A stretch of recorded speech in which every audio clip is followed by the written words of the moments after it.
There is a specific look in the eyes of a person who never truly got to be a child. It is a look of ancient wisdom mixed with a deep, quiet exhaustion. While other children were playing, scraping their knees, and worrying about toys, you were worrying about bills. You were worrying about the emotional stability of your parents. You were worrying about survival. You skipped the carefree stage of life and jumped straight into the heavy responsibilities of adulthood. You became the mediator.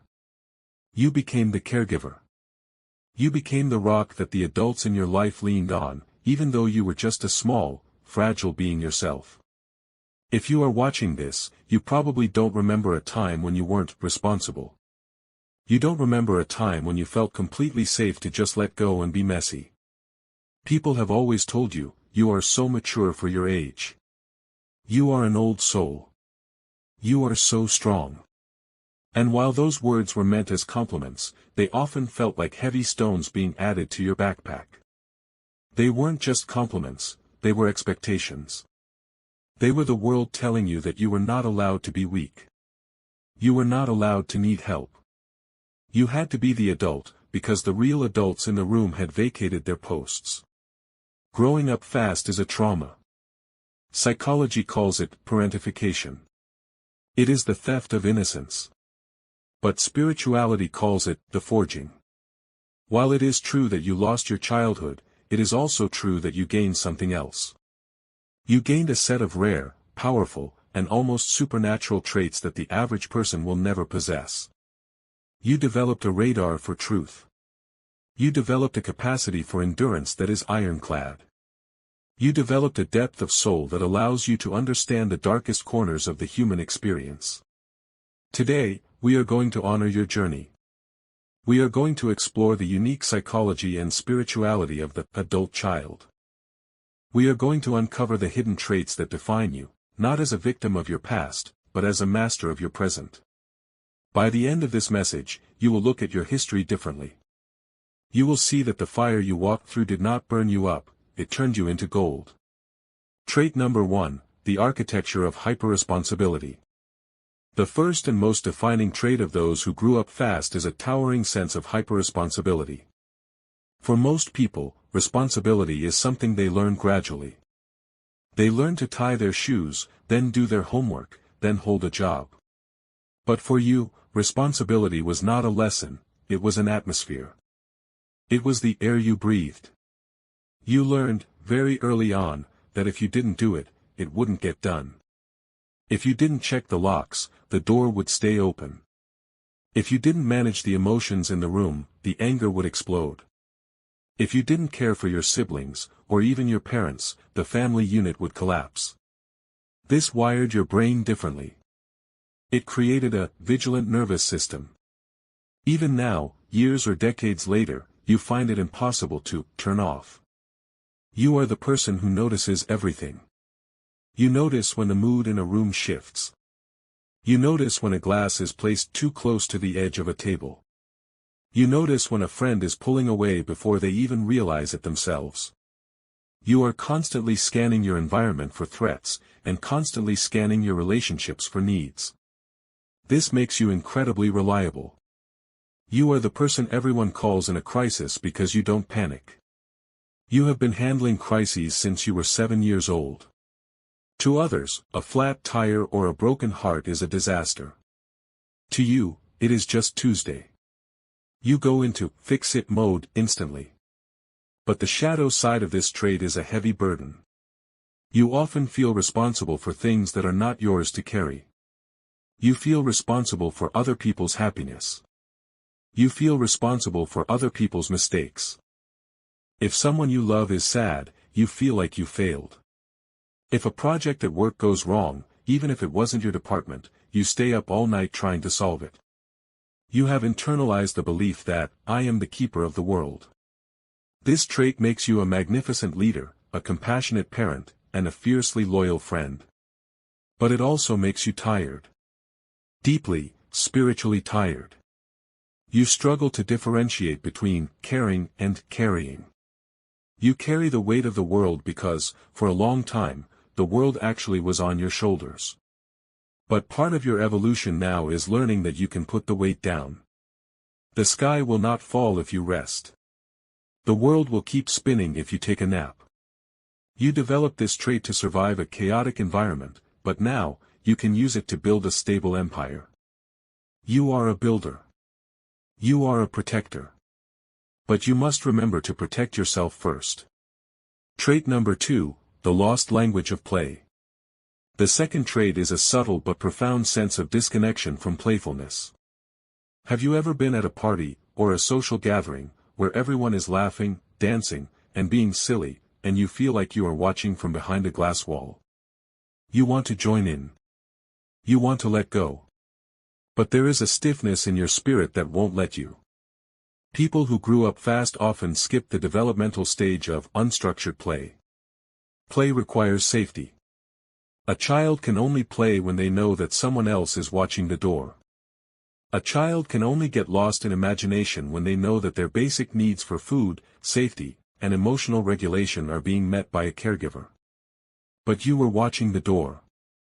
You were meeting your own needs. You were too busy surviving to play. As an adult, this manifests as a difficulty in letting your hair down. You might feel awkward when people are being goofy. You might struggle to find hobbies that don't have a productive purpose. Even your relaxation has to be productive. You read books to learn, you exercise to stay healthy, you clean the house to feel organized. You struggle to do things just for fun. Society might call you serious or intense. They might say, you need to lighten up. But they don't understand that your seriousness was your shield. Your intensity was your armor. However, this trait also gives you a unique advantage. It gives you gravity. While others are flitting from one distraction to another, you have the ability to focus deeply. You have a solemnity that commands respect. When you speak, people listen, because you don't waste words on frivolity. You value substance over surface. But the spiritual invitation for you is to reclaim the child you left behind. That child is still inside you. They are waiting. You might find that as you get older, you have a sudden urge to do childish things. Maybe you want to buy a coloring book. Maybe you want to go on a swing set. Maybe you want to watch cartoons. Do not judge these urges. This is your inner child waking up. This is your soul trying to balance the scales. You spent your childhood being an adult, now, you are allowed to spend your adulthood having moments of childhood. It is safe now. You have built a safe life. You can put down the shield. You can learn the language of play, even if you speak it with a heavy accent. The joy is still there, waiting for you to access it. Trait number 3, the crisis of asking for help. The third rare trait, and perhaps the most difficult one to overcome, is a near-total inability to ask for help. This goes beyond just being independent. This is a visceral, physical blockage. The words, "I need help," feel like poison in your mouth. You would rather drive yourself into exhaustion, illness, or financial ruin than admit that you cannot do it alone. Why? Because in your formative years, asking for help was dangerous. Maybe you asked, and you were ignored. Maybe you asked, and you were shamed. Maybe you asked, and you saw the look of burden on your parents' face, so you decided never to be a burden again. You learned a hard equation, needs equals rejection. So, you became the person who needs nothing. You became the low-maintenance friend. The low-maintenance partner. You pride yourself on being self-sufficient. You handle your own bills, your own emotions, your own repairs, your own pain. When someone offers to help you, your immediate reaction is suspicion. What do they want in return? Will they hold this against me? Will they use this to control me? Or, you simply feel unworthy. You feel that receiving help is a weakness, a crack in your armor that you cannot afford. But here is the truth about this trait, it creates a wall around your heart. Invulnerability is a form of isolation. When you refuse to let people help you, you are refusing to let them love you. Love is an exchange. It is a flow of giving and receiving. If you only give, and never receive, you block the flow. You become a stagnant pool. The strength you built, the strength of, I can do it myself, served you well. It kept you alive. But now, it is keeping you lonely. The rare strength you possess is competence. You can do it yourself. Everyone knows this. But the evolution of this trait is learning that just because you can do it alone, doesn't mean you should. Allowing someone to support you is not a sign that you are weak, it is a sign that you trust. And for a person who grew up fast, trust is the bravest thing you can possibly offer. Trait number 4, the psychic radar, heightened emotional intelligence. The fourth trait is one that borders on the supernatural. People who grew up fast often possess a heightened, almost psychic level of emotional intelligence. Psychologists call this hyperattunement. When you grow up in an environment where the adults are unpredictable, where a parent might be loving one minute and angry the next, or present one day and absent the next, you develop a radar. You become an expert in micro-expressions. You learn to read the energy of a room before you even step foot inside it. You can hear the shift in someone's tone of voice. You can see the slight tightening of a jaw. You can feel the tension radiating off a person who is pretending to be calm. You know what people are feeling before they even know what they are feeling. You became a human barometer. Your safety depended on your ability to predict the weather of your home. As an adult, this makes you incredibly empathetic. You are the friend who texts, "Are you okay?" when everyone else thinks everything is fine. You are the partner who knows something is wrong without a word being spoken. You are the employee who navigates office politics effortlessly because you understand the hidden motivations of others. You have a gift for seeing the truth. You see behind the masks. But this gift comes with a heavy price tag. It can be overwhelming. Because your radar is always on, you absorb the emotions of others. You walk into a crowded room and feel drained because you are processing the unspoken grief, anger, and anxiety of strangers. You struggle to separate your feelings from their feelings. You might find yourself managing other people's emotions. You act as the therapist, the mediator, the soothing balm. You change your behavior to keep the peace. You suppress your own needs to ensure that the emotional climate around you stays stable. This is the trait of the healer. But a healer must learn boundaries. You must learn that just because you can feel it, doesn't mean you have to fix it. Just because you see someone's pain, doesn't mean it is your job to carry it. Your empathy is a lantern you hold up to show others the way, it is not a fire you have to throw yourself into. You have the power to connect deeply, to understand profoundly, and to love with a rare intensity. But you must learn to turn the radar inward. You must learn to tune into your own feelings with the same precision you apply to others. What does your face say? What does your tone need? Trait number 5, the obsession with control. The fifth trait is one that you might try to hide, but it drives almost everything you do. It is a fierce, unyielding need for control. People might call you a control freak. They might say you are rigid, bossy, or unable to go with the flow. They don't understand that your need for control is not about power, it is about safety. When you grew up fast, your world felt out of control. The adults were chaotic. The environment was unstable. Things happened to you that you couldn't stop and couldn't understand. So, you made a subconscious vow, I will never be helpless again. I will create a world where I control the variables. This manifests in many ways. You might be obsessively organized. You might overplan every trip. You might struggle to delegate tasks because no one else will do it right. You might have a strict routine. You might panic when plans change at the last minute. You are the architect of your own reality. You build structures to keep the chaos out. This trait makes you incredibly effective. You are successful because you anticipate problems before they happen. You are the one who has a plan B, a plan C, and a plan D. While others are panicking, you are executing the contingency plan you made 3 months ago. But this need for control blocks the magic of life. Life is inherently uncontrollable. Love is uncontrollable. Joy is uncontrollable. When you grip the steering wheel too tightly, your knuckles turn white, and you miss the scenery. You are so busy driving the car that you forget to enjoy the ride. The spiritual lesson for you is surrender. Surrender doesn't mean giving up. It doesn't mean weakness. It means trusting that you are safe enough to let go. It means trusting that even if things go wrong, even if the plan fails, even if the chaos returns, you have the resilience to handle it. You have proven that already. You survived the worst of it when you were just a child.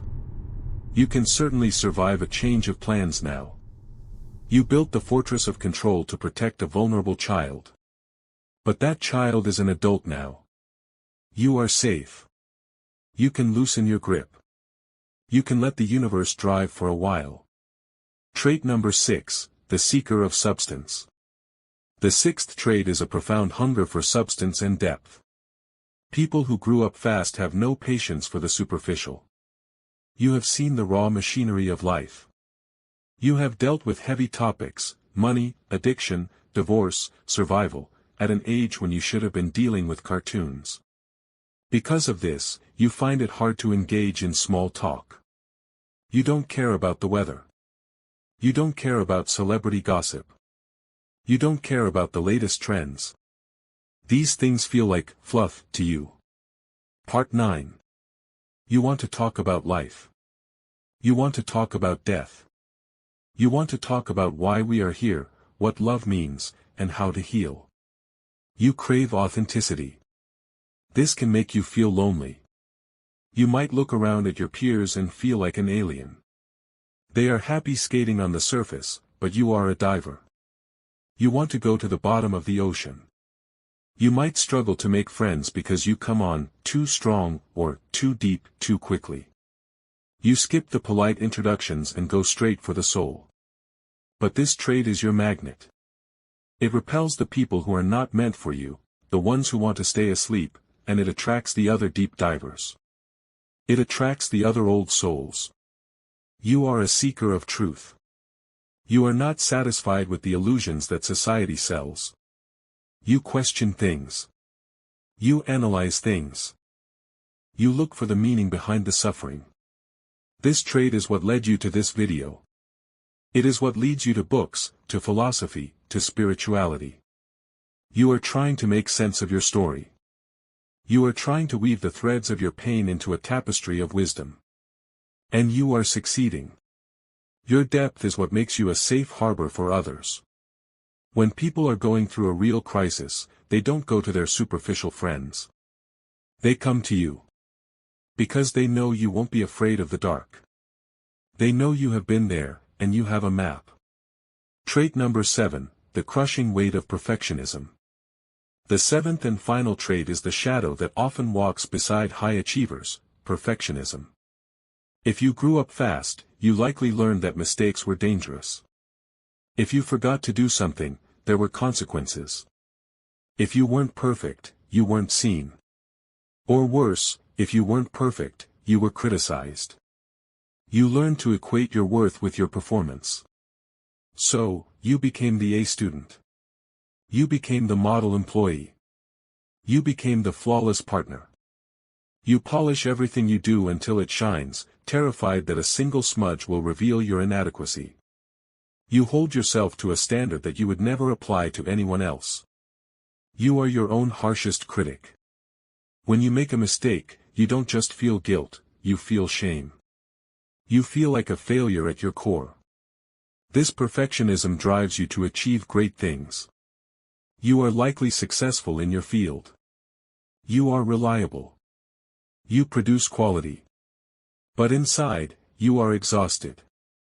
You are running on a treadmill that never stops. You are chasing a horizon that keeps moving away. You think, if I just do this one thing perfectly, then I can rest. Then I will be enough. But the moment never comes. Because perfection is an illusion. The healing for this trait is to embrace the grace of being human.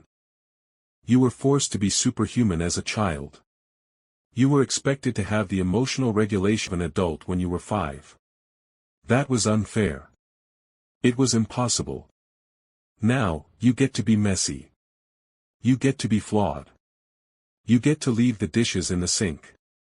You get to say the wrong thing. You get to fail. And the world will not end. You will still be loved. In fact, you might find that people love you more when you let your cracks show, because your perfection intimidates them, but your humanity connects with them. The spiritual purpose, why you? Now, we must ask the question that burns in the heart of every survivor: why did I have to go through this? Why was my childhood stolen? The answer is not easy, but it is empowering.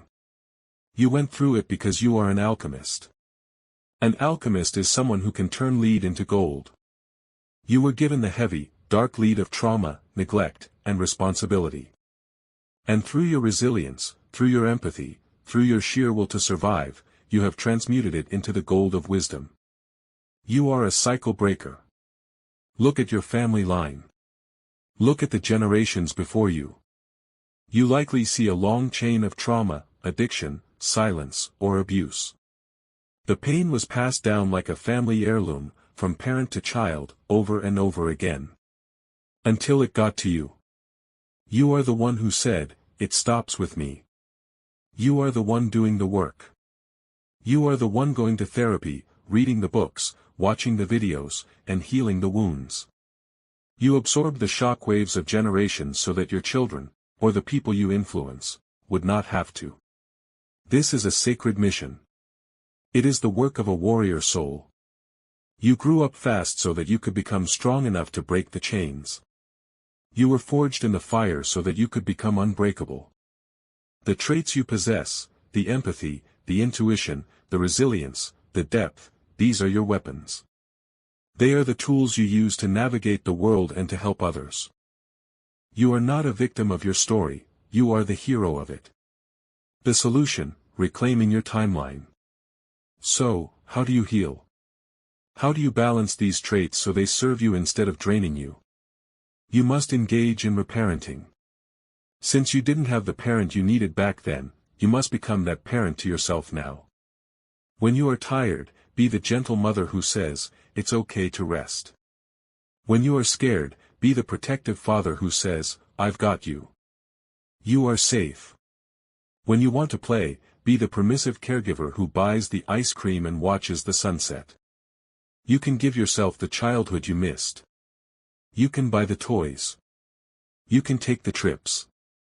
You can waste time. You can be silly. It is never too late to have a happy childhood, because time is fluid in the realm of the soul. And most importantly, you must learn to receive. You have spent a lifetime giving. You have been the fountain for everyone else. Now, let the water flow back to you. Let people help you. Let people love you. Let people see the soft, vulnerable heart that beats beneath the armor. The final ritual. If this message resonated with your spirit today, if you felt a tear in your eye or a recognition in your soul, then I invite you to make a powerful declaration. I want you to signal to the universe that you are ready to put down the heavy load. I want you to acknowledge the child within you who has been working so hard for so long. Close your eyes for just a second. Visualize your younger self, that small, serious, responsible child. Imagine taking the heavy backpack off their shoulders. Imagine hugging them and saying, "You did a good job. But your shift is over. You can go play now." Feel the relief. Feel the lightness.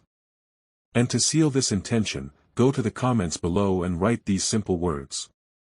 I release the weight. Let those words be your permission slip to stop carrying the world. Let them be the moment you transition from surviving to thriving. You are strong. You are wise. You are a masterpiece forged in fire. But you are also allowed to be soft. You are allowed to be happy. Thank you for sharing your energy with me today. You have walked a long, hard road, but the path ahead is filled with light. Until next time, be gentle with yourself.